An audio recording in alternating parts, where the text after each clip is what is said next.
Attorney Rufil Fernandez Banyok. Attorney Rufil Fernandez Banyok. Straight to the point. O karon, ania ang inyong anchorman. Non inimposumos a liquid adversus veritatem sed pro veritate. Wa kitay mahimo aron sa pagpakigbatok sa kamatuoran, kundi aron sa pagdapig sa kamatuoran. Straight to the point. Luzon, Visayas ug Mindanao, Pilipinas, ug sa katawhan kutob sa mabot sa tong Sibya sa tibuok kalibutan via internet. Mayong buntag ug kumusta live gikan sa Queen City of the South, Cebu City, Philippines. Welcome nining atong tulumanon ug inyong tulumanon. Straight to the point. Kinilagay po niyo boss ng lagad sa kahanginan sa kasamang Rufil Fernandez Banyok. May paday makiguban kaninyo nining laing adlaw sa atong pagpakigbisog. Adlaw karon mahigala nga Biyernes og pizza 31 na. Buwan karon mga kagalaan sa Hulyo tuig 2026. Straight to the point. Sa gihapon natagantag pagtagad ang mga issues nga may labot ng lungsod. Nagbagang mga expose, naguna mga reports.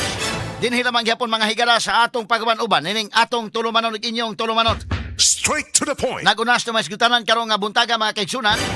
Grabing baha na sinati sa pipila ka mga bahin sa Cebu City o Mandawi City ngon man sa Lapu-Lapu City.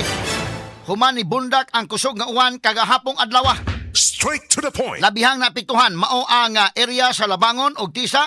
Din dunay pipila ka mga residente ang gipang-rescue. Human ni taas ang tubig baha sa ilang lugar. Straight to the point. Katanig pagtagad lubutaga mga higala sa atong pagban-uban ning atong tulumanon ug inyong tulumanon. Straight to the point. Grabe bitang kusuga sa uwan kagahapon mga kaigalaan. Matud pa sa pag-asa ang maong nasinati nga pag-uwan tungod ni sa localized thunderstorms sa pipila ka mga bahin sa Subo. Straight to the point. Subay nini pag-asa padayong nagmonitor sa low pressure area kon LPA gawa sa Pilipinas. Oga duna kini jutayng tsansa nga mulambo ngadto na sa usa ka bagyo. Straight to the point. Samtang ang usa ka LPA nga gibantayan sa nasod hingpit na nga nahilis.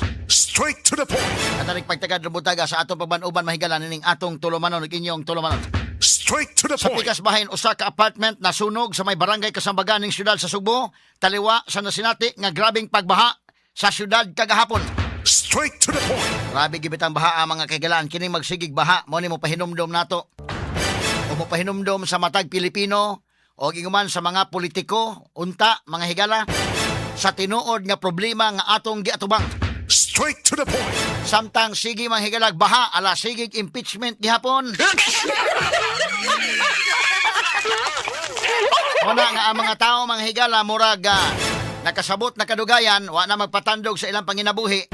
Kung imo mabantayan murag gamay na lang gyud ang mutan-aw mga live viewers mga higala sa impeachment trial batok ni Vice President Sara Duterte. Straight to the Kay point. nahibaw ang mga tao mahigala unsa gyud ang tinuod nga problema o labi na ang dagko nga mga problema, labi na kining problema sa mga pagbaha. Wa hatagig pagtagad kay giuna mga higala ang impeachment trial. Straight to the point. Katanig pagtagad karon mga kaigalan, okay ra man na kung inyong unahon kanang impeachment pero ayog kalimti ang investigasyon sa flood control project.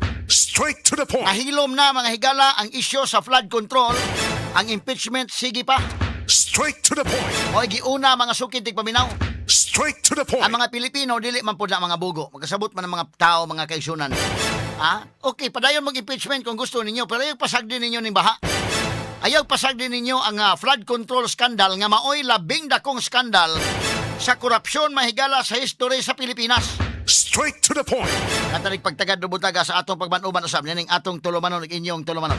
Straight to the point. Samtang sa pikas kabahin usa ka real estate agent na lutsan og warrant of arrest, human kini gireklamo sa iyang gigagaw og cyber libel niadtong miaging tuig tungod sa gialigar nga nang liba kini gamit ang social media.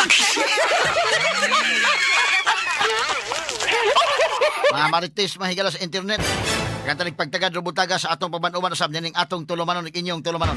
Straight to the point. Samtang sa laing bahin na balita gikan sa kauluhan tax records ni Vice Presidente Sara Duterte, lakip na sa iyang kapikas nga sa Attorney Mans Carpio nadawat na sa Senate Impeachment Court. Straight to the point. Sa laing bahin, utang sa gobyerno ni burot na ngadto sa kapin sa 19 trilyones ka pesos. Straight to the point. Inana kadakog utang ang gobyerno ha. 19 trillion pesos. Unya how come nga moingon man mahigala nga duna kunoy kini ni ang savings ang PhilHealth nga naglisod bang gani ning ato mga public hospitals. Straight to the point. Tanawa, kana mga public hospitals na to, way mga capacity ng uban ilang ipasa mga higala nga rin sa Vicente Soto. Gumikan kay wa mga higalay igong mga equipment. Napay mga beds mahigala tanawa ra gud ang ato mga kagamitan sa ato mga public hospitals. Pero ang gobyerno papasultion kuhaon ng kwarta sa PhilHealth kay kuno dunay savings.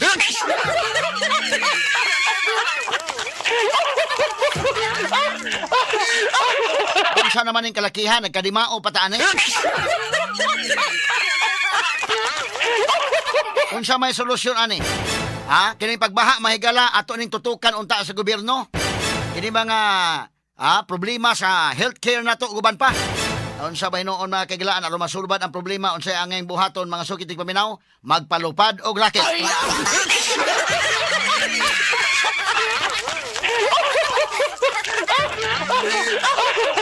Ato lang ni agi katawa mga higala tagantang ni pagtagad rubutaga sa atong pagbanuban usab ning atong tulumanon inyong tulumanon.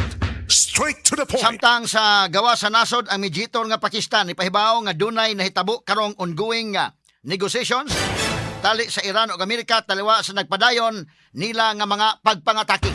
Straight to the point. Kini uban pang mga sugutanan niyo mabati exclusive over DYHP RMN Cebu 612 sa dial sa inyong mga radyo sa 93.9 IFM. Yo!